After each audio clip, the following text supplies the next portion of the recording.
that most men live lives of quiet desperation. It's one of my favorite quotes ever because it's true. You're just in this world where you just can't wait to just run away. But I think one of the reasons why these people have this deep-seated anger and resentment is there's a bunch of people out there that have these lives that are deeply unsatisfying. Because I think there are so many people that are working all day long doing something that is deeply unsatisfying and almost painful. Yeah, soul killing. Soul killing. Yeah. They're stuck in traffic all day, and then they're stuck in a cubicle after that. They relish the time to take a shit in the bathroom and look at their phone. I mean, they literally do that. That's a highlight of someone's day. They get in traffic on the way home. They get home after that, they're watching television, and they're f***ed.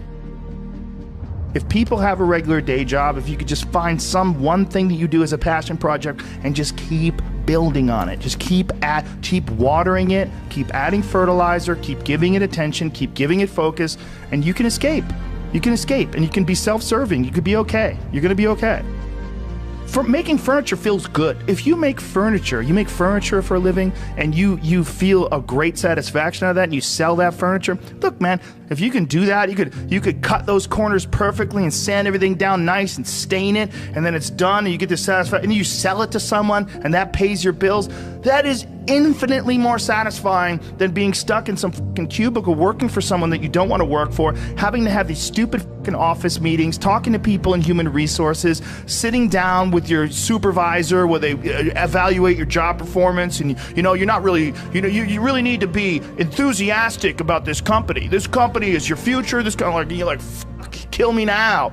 There's a lot of people out there that would way rather do something else, and I hope they understand that they can. And people that are trapped in bad situations, one of the problems is you feel like this is your future. You feel like you're fucked and you can't get out of that. There's no hope. There's no light at the end of the tunnel. There's no rainbow. And if you feel like that, that alone can be incredibly defining and limiting.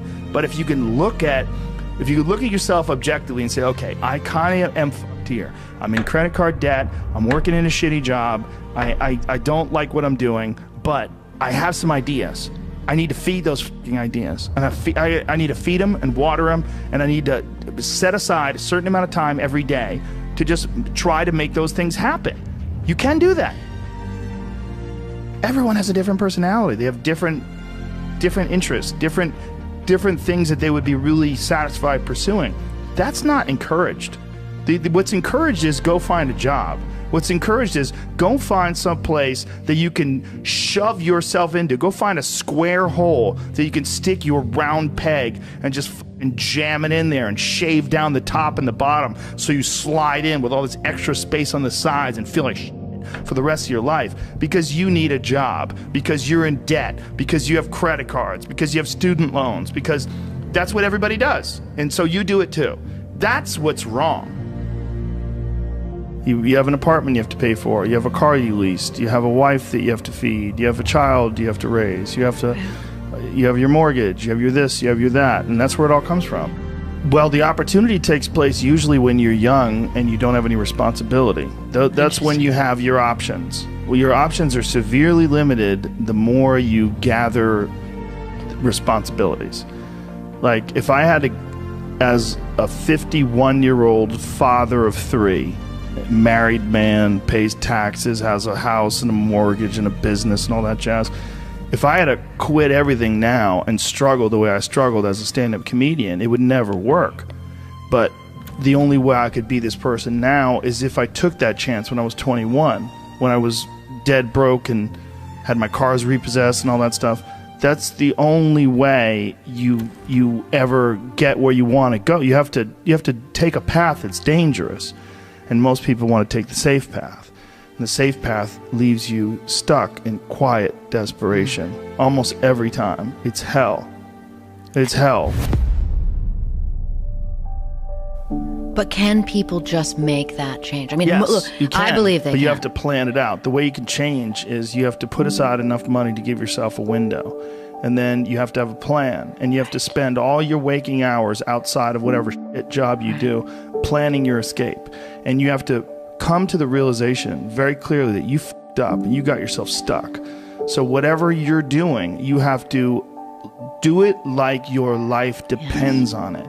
And whether it is you're trying to be an author, and if you're gonna try to be an author and you're working 8 hours a day plus commuting plus family responsibilities or whatever else you have, whatever time that you have to attack like you're trying to save the world. You're trying to save your life. You don't want to drown.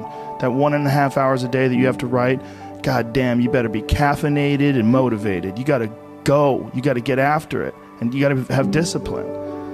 Most people don't have those things. Most people don't understand what it's like to really go for something.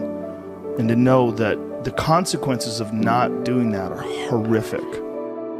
I think here's an important thing too. Failure is important. It is important. I think failure teaches you things that you don't learn from success. I think failure gives you an opportunity for self-examination and also gives you a feeling that is very uncomfortable. And that very uncomfortable feeling helps you grow. That when you feel like you screw something up, like when I've had bad podcasts, my podcast has always gotten better afterwards. When I've had bad stand-up sets, I've always gotten better after that, because those bad sets motivate you. They give you a perspective like, hey, here's some clear examples of where you f***ed up. Yeah, what not to do. Yeah, don't look at these failures as like proof that you suck. Look at them as opportunities for growth. Look at them as opportunities to be motivated to do better. You have to make mistakes. You've been there, you feel it, you understand what it is, and then you have that time to adjust.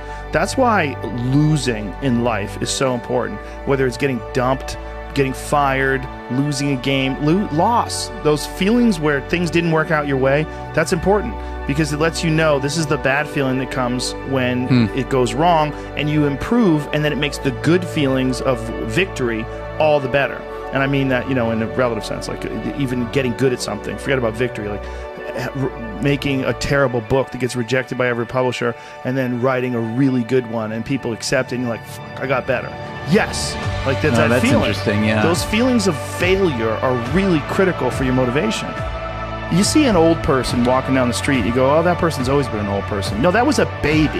That was a baby that became a 90-year-old man. There's a progression that you're not witness to. You don't see it. And that takes place in everything. It takes place in authors. It takes place in comedians and musicians. There is a starting point, and then with time and focus, and as long as you reevaluate and reassess and constantly objectively look at what you're doing and then pursue it with passion and focus, you get better at things.